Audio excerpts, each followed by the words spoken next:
Bismillahirrahmanirrahim. Assalamualaikum warahmatullahi wabarakatuh. Di video kali ini saya akan menjelaskan analisis faktor eksploratory atau dikenal atau populer dengan EVA ya, exploratory faktor analisis. Nanti saya menggunakan software SPSS. Langkah-langkah dalam EVA itu ada kurang lebih ada 3 tahapan. Yang pertama itu ekstraksi faktor. Ekstraksi faktor itu maksudnya menentukan banyaknya faktor ya. Tahapan yang kedua rotasi faktor. Kalau faktor yang ditentukan nanti lebih dari 2, maka nanti kita akan lakukan yang namanya rotasi faktor. Tahapan yang ketiga yang terakhir itu adalah pemberian nama atau labelnya. Tahapan yang pertama adalah menentukan banyaknya faktor atau ekstraksi faktor. Itu ada 3 cara. Yang pertama, lihat nilai eigenvalues-nya yang lebih besar dari 1, itu ada berapa banyak. Yang kedua, nanti kita hitung proporsi variannya. Untuk proporsi variannya ini tergantung peneliti menggunakan kriteria berapa persen, apakah 50%, 70%, dan seterusnya. Kemudian, untuk menentukan banyaknya faktor bisa kita cek nanti di script-plot-nya. Gitu ya. Nah, misalnya ada 4 variabel, karena nanti di EVA itu data yang kita olah adalah menggunakan matrik korelasi. Dari 4 variabel ini akan membentuk matrik korelasi yang berukuran 4 kali 4 ya. Kurang lebih seperti ini matrik korelasinya. Konsep dari matrik korelasi ini itu akan memiliki nilai eigenvalue sebanyak 4 ya. Nilai eigenvektornya juga sebanyak 4 ya. Nah, ini contoh dari matrik korelasi 4 variabel tadi, diperoleh nilai eigenvalue-nya. Ini nilai eigenvalue ya. Nilai eigenvalue yang pertama, kedua, ketiga, dan keempat. Ya. Cara yang pertama, cek nilai eigenvalue yang lebih besar dari 1. Berarti cuma ada 1. Berarti hanya ada 1 faktor nanti kita tetapkan gitu ya. Dari 1 faktor ini persentase variannya itu berapa persen? Dari 1 faktor aja sudah 78,68% ya. Nilai eigenvalue yang pertama ini sudah mewakilkan nilai varian dari varian totalnya sudah sebesar 78%. Kalau kita menggunakan kriteria 50%, 60%, kriteria yang kedua ini sudah memenuhi ya. Jadi hanya ada 1 faktor. Cara yang ketiga, teman-teman bisa lihat menggunakan script plot. Untuk melihat script plot ini, itu adalah cek penurunan grafik plotnya ini yang cukup curam ya.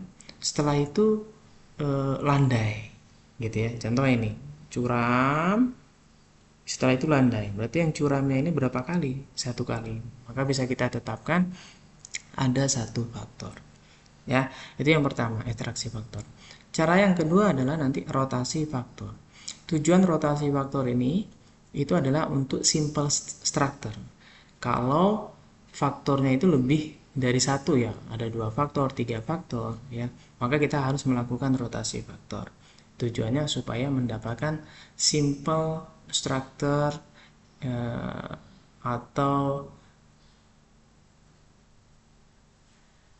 nilai koefisien muatan faktor yang hanya tinggi di 1 faktor, yang lainnya rendah. Metode rotasi faktor ini ada 2, ada yang ortogonal, ada yang oblik ya. Yang ortogonal ini rotasi dengan menjaga agar semua faktornya tetap tidak saling berkorelasi ya. Sedangkan oblik ini dirotasi tapi masih diperbolehkan antar faktor itu saling berkorelasi gitu ya. Tahapan yang ketiga nanti yang terakhir adalah pemberian nama atau label ya.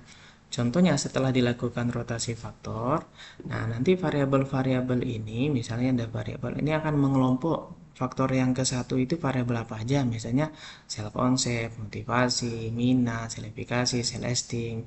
Nah kira-kira dari himpunan variabel ini kita kasih nama faktor yang pertama ini faktor apa, misalnya persepsi diri.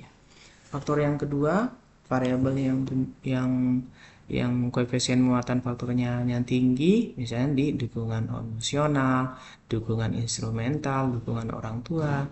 Dari himpunan variabel ini kira-kira faktor yang kedua ini kita kasih nama apa? Misalnya faktor dukungan sosial, gitu ya.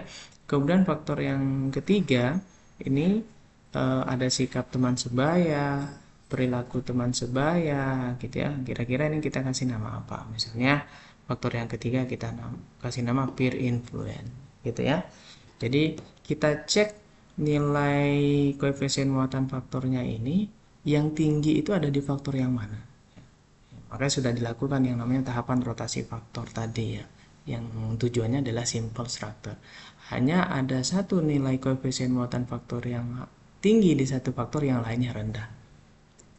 Nah, selanjutnya saya akan coba mendemonstrasikan menggunakan SPSS bagaimana tahapan EVA ya.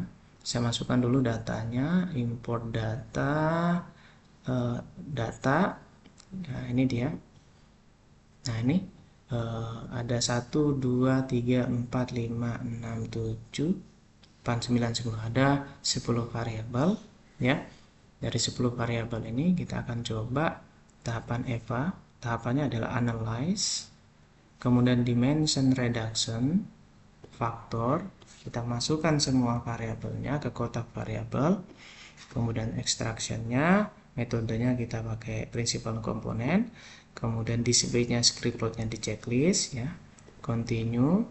Tahapan rotasinya kita coba pilih yang varimark ya, yang ortogonal, yang tidak saling berkorelasi gitu ya. Kemudian continue ya, sudah klik OK. Nah, ini tahapan output dari EVA ya. Nah, ini dari berapa 10 variabel tadi ya, diperoleh nilai eigenvalue-nya sebanyak 10. Yang pertama kita tentukan ada berapa banyak. Cek nilai eigenvalue yang lebih besar dari 1 ini ada berapa banyak? 1, 2, 3.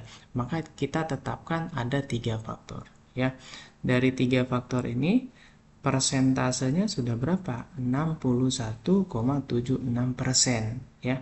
Kalau kita pakai kriteria 60, oke lah 3 faktor ya. Terus cara yang ketiga untuk menentukan banyaknya faktor, cek yang turunnya securam itu berapa kali gitu ya. 1, 2, 3. Setelah itu landai. Berarti kita tetapkan ada 3 faktor. Oke. Nah, setelah kita tentukan 3 faktor, nah nanti akan dilakukan rotasi faktor. Kita cek di output ini. Nah, ini rotasi faktor. Cek faktor yang pertama, sel konsep itu koefisien muatan faktornya ini yang paling tinggi itu ada di faktor mana? Nah, di sini ada di faktor 1. Berarti sel konsep masuk ke faktor 1. Ya. Motivasi faktor 1 juga. Sikap teman sebaya faktor 3. Minat faktor 1. Sel efikasi faktor 1, sel esteem faktor 1, perilaku teman sebaya faktor 3, dukungan sosial, dukungan instrumental, dukungan orang tua itu tertinggi nilai koefisien muatan faktornya ada di faktor 2 ya. Jadi koefisien muatan faktornya ini kalau di matrik ini adalah nilai eigenvektornya. Sudah kita kelompokkan. Tahapan yang terakhir adalah kita memberi nama ya, sama kayak di slide yang tadi. Jadi faktor yang pertama itu kita beri nama misalnya persepsi diri, kemudian faktor yang kedua dukungan sosial, faktor yang ketiga peer influence.